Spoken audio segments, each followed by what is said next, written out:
So let me get this next question. In today's elite kids/teen sports culture, what is the right age to start training? As well as what should parents start kids off with? We just talked about this. Yeah, we just talked about this last week. Yeah. The right age to start training.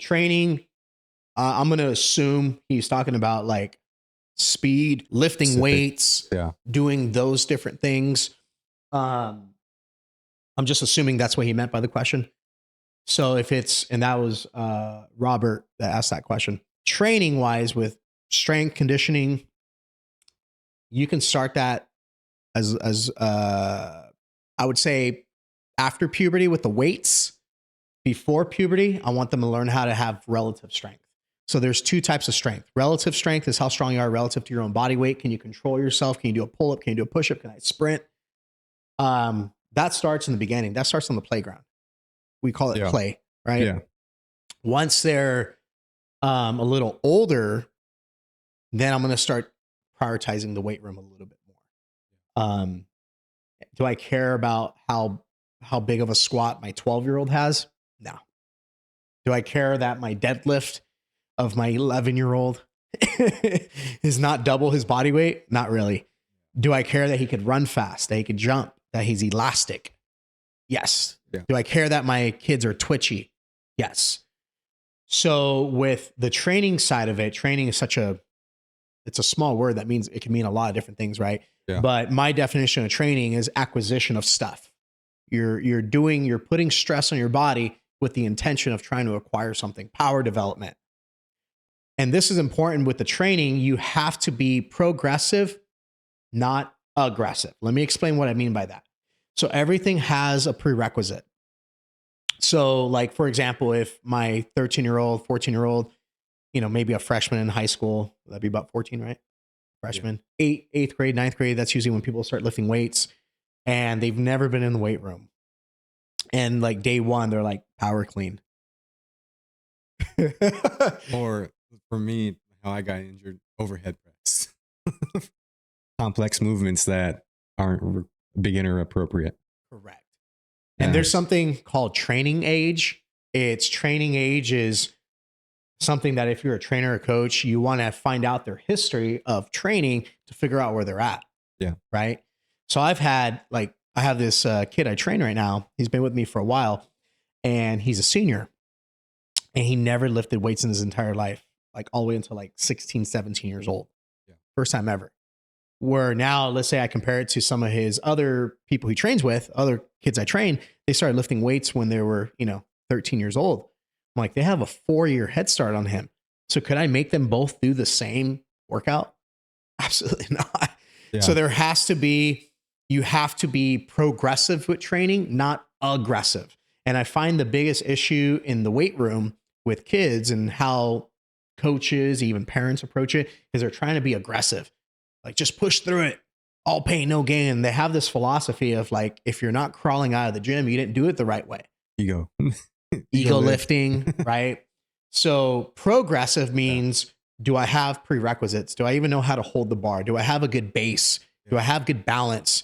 Do I understand bar speed? Do I understand angle? Like there's a lot of learning, and we covered a lot of this last week in the LTAD episode. Yeah. But my general rule of thumb with training is you can start training at any age. How aggressive you are is dependent on the age. I would suggest watch the episode 2 on long-term athletic development. I think you gotta be real with yourself. A lot of people go in, I'm a victim of that too, right? We go into the gym, either an athlete or just someone trying to lift weights. And the problem is the ego. And we have to be real with ourselves and understand just because he's benching two plates does not mean I'm going to be benching 2 plates today. I have to understand. I have to start from a base foundation, understand where that is, and then build from it. And if you don't do that, you're only setting yourself up for failure. Yep. It's not going to work out the way you want it to. I can guarantee that. It just creates, and unless you're a genetic freak whose body can handle it somehow, but don't take the risk. Just understand. Where does that ego come from? I think it could be kind of almost passed down generational a little bit, but that's kind of how my brain sees it. Is there's like a certain sense of old school thinking, and I don't know where that exactly Learned that comes from. It's culture. It's a culture thing. You know, there's this idea that you got to be the hardest person in the gym. You got to work harder than everybody else. And I do agree with that statement, but you got to take it as a grain of salt. And what I mean by that is everybody translates being the hardest worker to effort. Yeah. So there's a bias towards effort. So it's almost like they have tunnel vision. Being the hardest worker could be being the most complete athlete. So my definition of the hardest worker is the one who's the most complete. It's the guy who, he might not be the strongest in the gym, but he shows up 20 minutes early and warms up properly. You know, when he's on the squat rack, he's not trying to hit a PR. He's trying to work on bar speed and trying to maintain his technique. When he's sprinting, he's maintaining a breath cadence. Working hard, yes, don't get me wrong. There's going to be effort. There's going to be soreness. There's going to be days where you're crawling out of the gym. Yeah. But being the hardest worker is not just effort. Yeah. Because I think that's where everybody gets confused, right? Because we see Arnold Schwarzenegger and all these guys, and it's like, okay, this is what hard work looks like. No, Right. That's what their highest effort looks like. That's not hard work. Yes, they are putting in hard work, but like you said, they're looking at their ability to perform at a maximum effort and not realizing that the maximum effort isn't the level at where they're at. It's what they're able to do with their max effort. You need to understand where your max effort is. Where is actually mine? Right down here, not up here. You know, it's funny that you said Arnold Schwarzenegger, you know, he's a bodybuilder, because strength training, we didn't really, like, we haven't even been strength training for 100 years yet, like organized with like gyms and whatnot. Yeah. And the difference between like Arnold Schwarzenegger, a power lifter, a strongman, they're strength athletes, not sport athlete, not field and court sport athlete. There's a difference.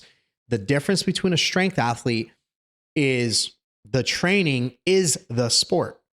So if I'm a power lifter and I want to get really, really good at my bench press, my training is also my competition, because in competition, there's rules, right? So a lot of these rules of like, I'll give you an example of a rule. Excuse me. Let's say I tell somebody, I want you to go ass to grass on a squat. Yeah. In competition, there's a judge that says up. He will clear you when you're allowed to stand back up. And if you squat and then you go up early, they go, doesn't count. Right? So that's a rule that was created by a person based off of competition rules, right? It's no different than me saying, hey, like yesterday I was having the kids play tag and I was like, this is out of bounds. Imagine that's a force field. And they stepped out and I was like, oh, you're out. That was a rule I created. Yeah. So what happens, this is a short little history lesson of strength, is that was the blueprint that existed, the powerlifting, the bodybuilding. And then sports, probably in the 90s, they started to adopt these blueprints of, hey, if we get stronger, we can hit the ball further, right? Yeah.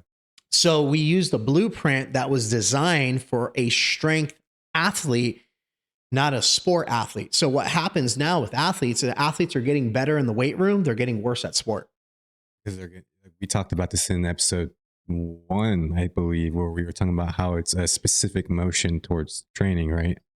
If I do 400-pound bench press, I can't do a 400-pound incline press. That's not how that works. Or if I start to chase weight room success, if I'm the hardest worker in the weight room, I'm going to be able to throw the ball 90 miles an hour. That's not how it works. Well, part of training, you got to understand that, like, always have the end goal in mind. Like, what is point B? Point B is, I want to be the best wide receiver.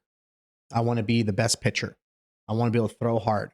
I want to have an explosive double leg takedown. You always start something with the end in mind, right? And be very careful to not be caught in the trap of, I'm trying to get good at the weight room, and then you become really bad at, like, I'm really good at squatting, but I'm bad at jiu-jitsu now.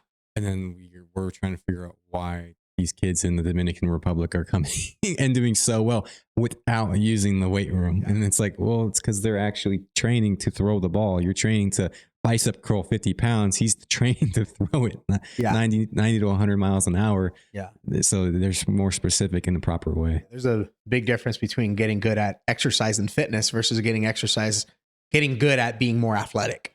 Yeah. You know, so that's that question. So next question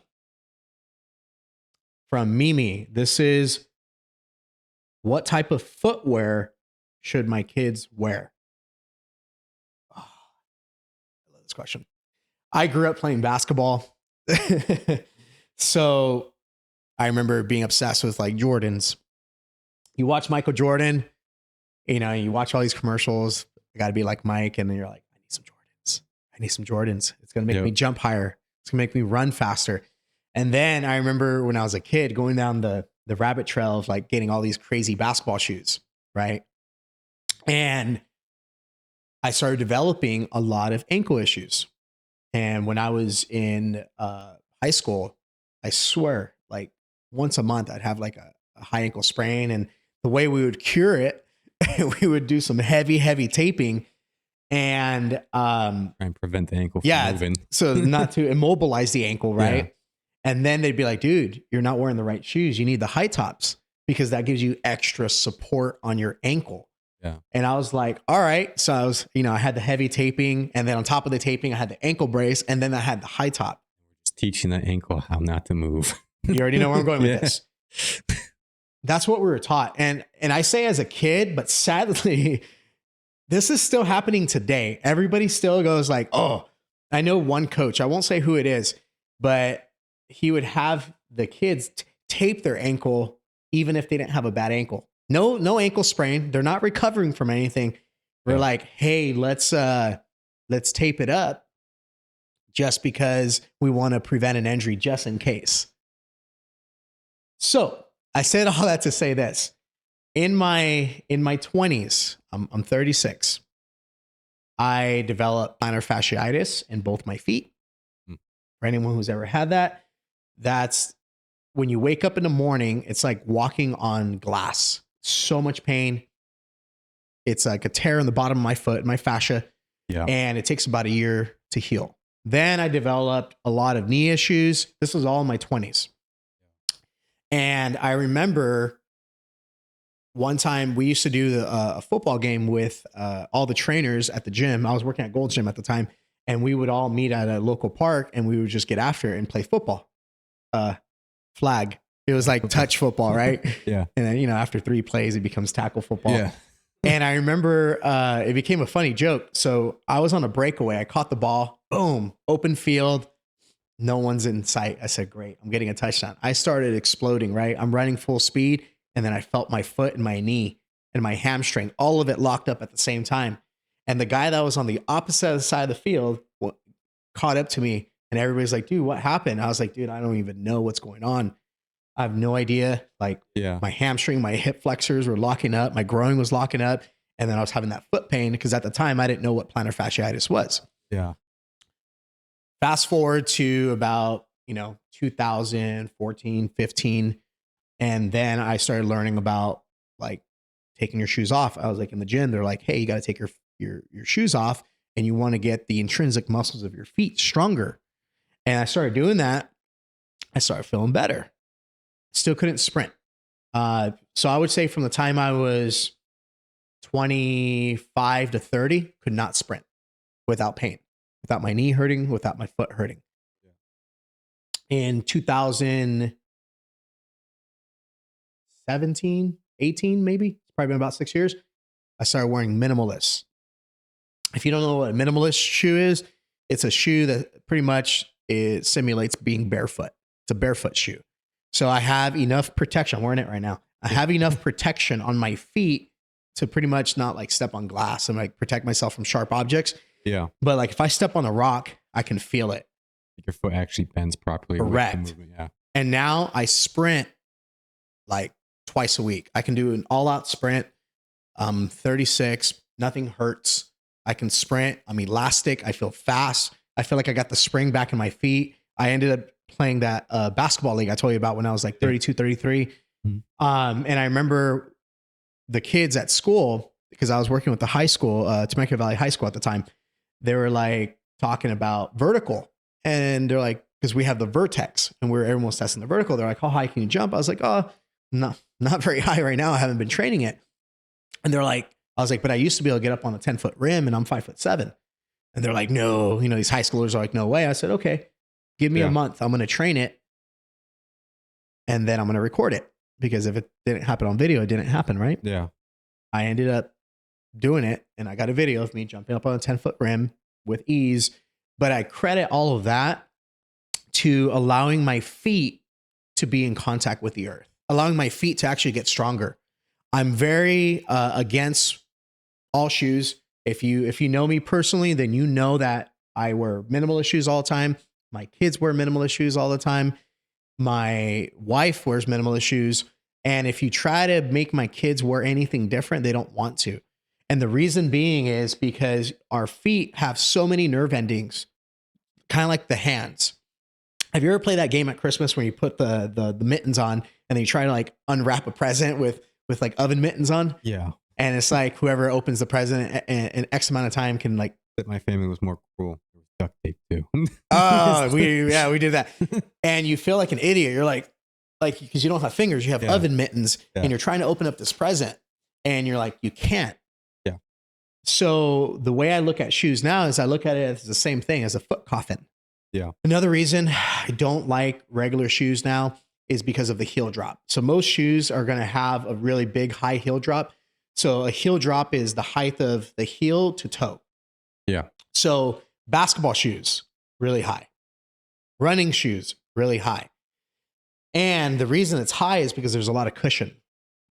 And the reason I don't like the cushion is because the cushion encourages a poor gait. So if you were to heel strike and you have a big cushion in your shoe, there's no consequences. If I'm wearing my minimalist shoes and I do a sprint and I heel strike, oh crap, that hurts. Like, have you ever like accidentally hit your heel on a rock at the beach or something? And you're just like, man, this hurts. Yeah. It hurts really, really bad. Bueno. And what do you naturally do? You go on the balls of your feet. So the distribution of weight and how you use your foot, it changes based off of the footwear that you want. So generally speaking, my advice for parents is I like wide toe box where I can actually splay my toes, right? I can move my toes around like a hand, and I don't want protection on my heel. If you've not been wearing minimalist shoes like ever in your entire life, then you want to avoid the mistake that I made. The mistake I made is I went from one extreme to the other, and my feet have never been so sore. The first time I ever wore a pair of minimalist shoes, it was killing me because my feet were so weak. So what I would do in the beginning is when you purchase a pair of minimalist shoes is maybe you go 25, 75. 25% of the time I wear the minimalist, 75% of the time I wear the other shoe. And then over time, I would say maybe a 2-3 month window, get to a point where 100% of the time you're able to wear minimalist shoes. Now, another beautiful thing about minimalist shoes is we talked about how the heavy taping and the ankle brace immobilizes your ankle. Yeah. Immobilize means you're restricting movement. Well, what happens to a joint if you stop moving it? Yeah, you lose the ability to move that joint. Since then, I've developed strong ankles. I could actually jump on my ankle. Some of you who know me and know I could like jump on my ankle like in a sprained position and not sprain my ankle. My ligaments in my ankle have gotten stronger. I can plant. I have good lateral strength. I could play basketball. I could jump, and all of it's pain-free. Yeah. So I feel the mobility in my ankle and my toes has drastically changed simply from changing my footwear.